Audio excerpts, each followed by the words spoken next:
Something coming faster than any of us can imagine and will change our lives in the most dramatic ways is AI. And while AI used to sound freaky to me and just something that was going to take over my world, it really would have revolutionized my practice had I stuck around. Many of you know, I got so burnt out from charting. It was the big reason I left medicine because I was frustrated with the EMRs, the clunkiness, and the amount of time it took to learn them. Not only that, but not being able to sit and connect with the patient and look them in the eye, like one-on-one while you're actually interacting with them. The whole reason we went into medicine, not to do paperwork. Yeah, so that's why May and I have started working with Lindy.ai, which is fascinating. They help you produce the most efficient notes, fully customizable, which is different than some other AI products. So you can do what you do best, which is see patients and let the artificial intelligence scribe do the dirty work for you. Yeah, not only do you get the perfect patient notes the way you want, written in any format, for whatever specialty you're in, and maybe you're in ophthalmology or vet medicine. It will also create the note, scribe and send the patient follow-up instructions, referral letters, consultation notes. It's amazing. Lindy is offering our listeners a 7-day trial to experience the difference of their AI medical scribe. Go sign up at lindy.ai/BS free to get started. That is Lindy, LINDY.ai/BS free.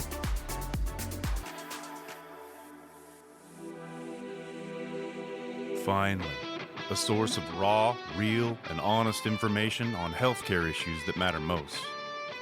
Welcome to BS Free MD. From the latest medical information to how to stay sane as a doctor or a patient, no subject is taboo, no BS is allowed. Now, let's welcome your hosts, Doctors May and Tim Hindmarsh. All right, truth bomb. This one's kind of heavy.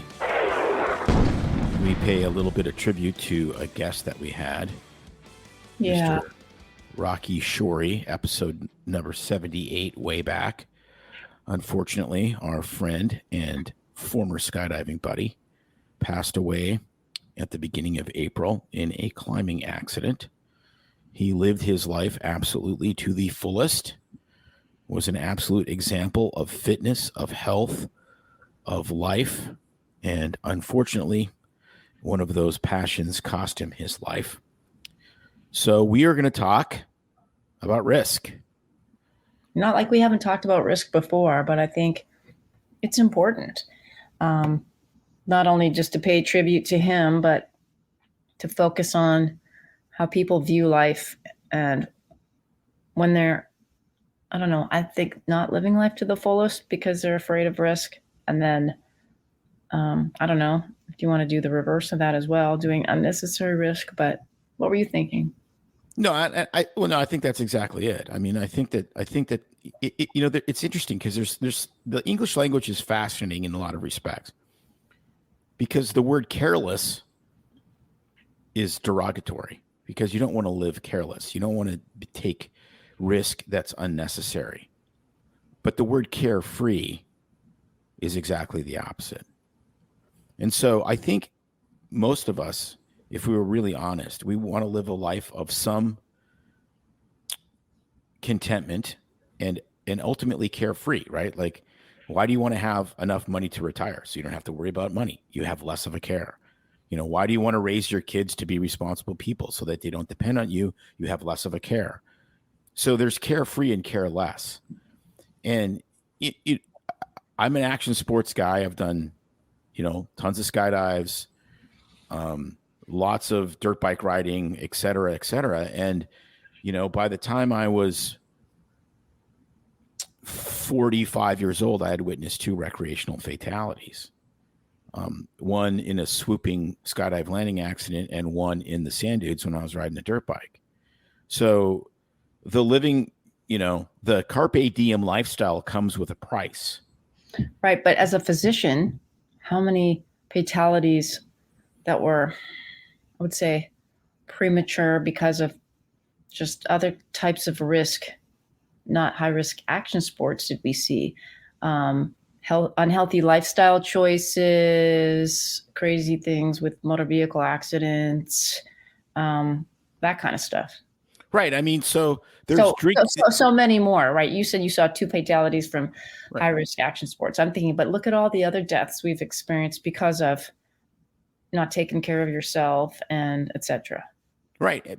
You know, and I've always wanted to do an episode, you know, in defense of smokers and alcoholics, and just the whole concept of, you know, if you make it to 70 or 75, right? So maybe you've shaved 10 years off your life, but you were like a fun person and you partied a lot and you drank too much and you smoked cigarettes and you whatever. And you know, if you're Lemmy Kilmister from Motorhead, who drank a fifth of Jack Daniels every day and did speed and made it to 70 and never harmed anybody with his habits, you know, he wasn't driving around impaired.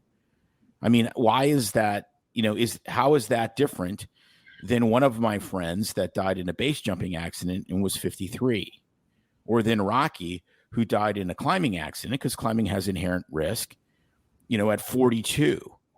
Is there a difference? Well, I guess that's what the question is. Define what's a healthy behavior, what's an unhealthy behavior, what's a risky behavior, what's a unrisky, what's harmful behavior, what's living life. Right? Well, no, so like my buddy Michael Lemming, you can't make this up. His name was Lemming, and he died jumping off a cliff. That's the honest to God truth, in a base jumping accident. You know, so Lemming versus Lemmy. So Lemmy lived a terrible lifestyle. He smoked packs of cigarettes. He drank voraciously, and he used speed basically for his entire life. And he got cancer at 70. From diagnosis to death was 3 weeks, and he died. But he made it to 70, and he was a rock star. Okay. So he had this rock star lifestyle without the, without dying at, 27. So how is that different than, my buddy Michael, who died at 53 because he did, he raced cars. He did all of this stuff. Like, is there a difference?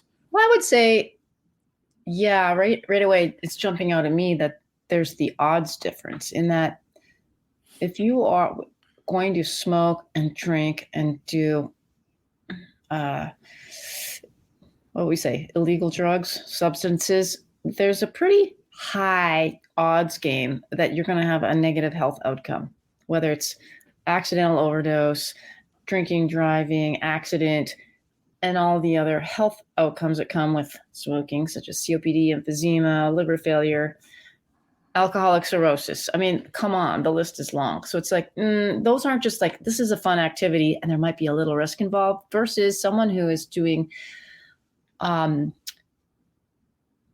risk sports. But if you're trained, I mean, think of all the people that do those kinds of things that never die. I mean, how many people died doing that compared to how many people suffered the health consequences of your rock star example? Right. So I would say it comes down to known risk. And so, yeah, people do die doing the risk sports, but if you look at the grand totality, I would say it's much less than just be a rock star, do drugs, alcohol, and smoke because it's fun. Right. But I love the provocative nature of this, because what I concluded, I thought a lot about this over the last week. And what I concluded is checking out in substances is not the same as checking out to the real world. Like, there's a reality aspect to the fact that the real world is painful. The real world is risky, but it's real. So, smoking a bong and getting high and escaping the world, though occasionally maybe not morally reprehensible, if that's your recreation, I think that's a dark recreation. I don't think that's the same as taking the risk that my friends did in climbing and base jumping and all of these other things, because I think real life is better. Like, I think it's morally better. I think it comes down to a moral argument. I would say, how many people listening climb ladders to hang their Christmas decorations? Well, there's that. Or climb the tree to limit, or what, we sadly someone that passed just recently in a climbing up and, I will just not say much more other than the risks that come from being in high places and encountering things that are up with associated with heights, doing everyday life. And you don't think, oh, I'm 65, I'm 70, I'm climbing a ladder because it's Christmas lights, but you're jumping out of an airplane. That's crazy. No, I know there's a whole element of risk, which is because I've done it for my whole life, it's not a risk, right? So we walk through the neighborhood here. We have lots of retired people. You see this 90-year-old woman that's 90 pounds walking 2 Labradors. And I'm like, you are one squirrel from complete oblivion. Yeah. A squirrel runs in front of those dogs and they're going to rip your arm out and pound your head into the concrete and you will die. Now, having said that, if you made that scenario to some of those people, they'd say, I'd rather rock my dog and die than not. And I'm like, that's fine. Yes. I fully accept that. Accept that. And that's the other thing. My friends fully accepted what they were doing. 100% understood that they may pay the ultimate price for living their life based on their terms. And, we can bring this full circle, back to the palliative care doctors that have done the studies where they talk to people and they say, what's the biggest regret? And if you look at men and women in totality, the biggest regret is I lived my life based on what other people wanted me to do, not on what I wanted to do. So you know what? If you make it to 42 or 53 or 75 or 110, and you lived your life based on on the morals and the ethics and the goals that you set out for yourself, you freaking won the deal, regardless of what your age was. And, another shout out to Rocky. I cannot imagine him not doing those things. That was who he was. And it made him so unbelievably attractive to be around and to talk to. And if you listen to the podcast episode 78, he says it in those exact words. He does these food challenges, which is really pretty fun. And we talked about all the overeating and stuffing. And he said, because I like food, but I also love doing all these outdoor activities. And it's like what makes me alive.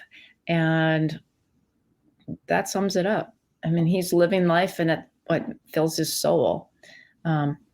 We have way too many people in this world trying to escape the anxieties of their life with substances or whatever it may be.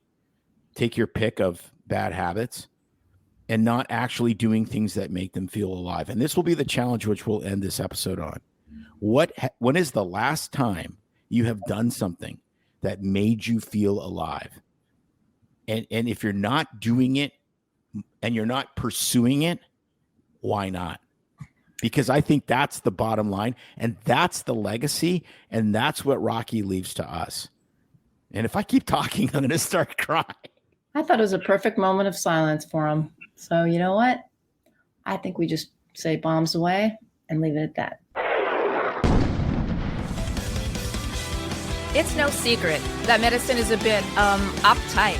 That's why Tim and I created BS Free MD, to mix things up a little and have fun in the process. Besides, we are having these exact same discussions all the time, so we thought we might as well invite everyone to the party. If you really like us, you can get plenty more and maybe see one of Tim's cool tattoos on our Instagram or Facebook pages at BS Free MD. See you next time.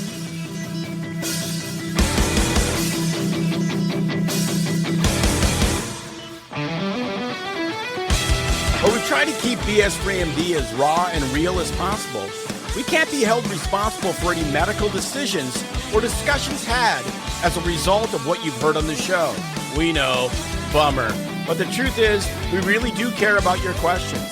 So feel free to reach out to us by email at doc@bsfreemd.com.